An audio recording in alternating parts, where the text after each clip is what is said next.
Hello నమస్తే welcome to Telugu 360 cinema bulletin.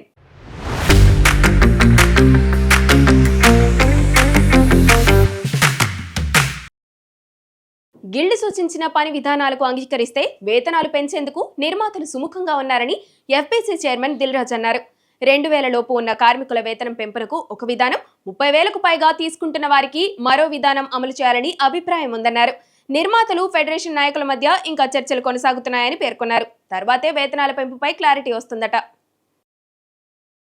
Sorry చెబుతూ heroine Mrunal Thakur ఇన్స్టాలో పోస్ట్ పెట్టారు. గతంలో ఆమె బిపాషా బసుపై చేసిన బాడీ షేమింగ్ కామెంట్స్ వీడియో ఈ మధ్య వైరల్ అయింది. వాటిపై బిపాషా కూడా స్పందించారు. దీంతో ఆమె పేరు చెప్పకుండా మృణాల్ క్షమాపణలు కోరారు.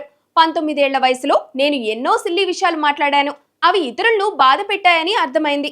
ఎవరిని బాడీ షేమింగ్ చేయడం నా ఉద్దేశం కాదు, కానీ తప్పు జరిగింది అని రాసుకొచ్చింది. విక్టరీ వెంకటేష్ హీరోగా మాటల మాంత్రికుడు త్రివిక్రమ్ డైరెక్షన్ లో కొత్త మూవీ ఫిక్స్ అయిపోయింది. వెంకీ 77 వర్కింగ్ టైటిల్ తో త్వరలో షూటింగ్ ప్రారంభం కాబోతుంది. ఈ విషయాన్ని వెంకటేష్ ట్విట్టర్ లో వెల్లడించారు. ఇది చాలా స్పెషల్ అంటూ త్రివిక్రమ్ తో కలిసి దిగిన ఫోటోను షేర్ చేశారు. వీరిద్దరి కాంబోలో ఇదే తొలి మూవీ కావడం విశేషం. ప్రొడ్యూసర్స్ నాగవంశీ, రాధాకృష్ణ ఈ సినిమాను నిర్మించనున్నారు.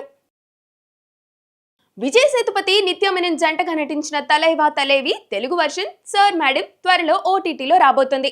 పాండిరాజ్ దర్శకత్వం వహించిన ఈ చిత్రం అమెజాన్ ప్రైమ్ లో ఆగస్టు 22 నుంచి స్ట్రీమింగ్ కాబోతోంది. యోగి బాబు, రోషిని హరిప్రియన్ కీలక పాత్రల్లో నటించగా నిర్మాణ సంస్థ సోషల్ మీడియాలో పోస్టర్ పంచుతూ విడుదల తేదీని ప్రకటించింది.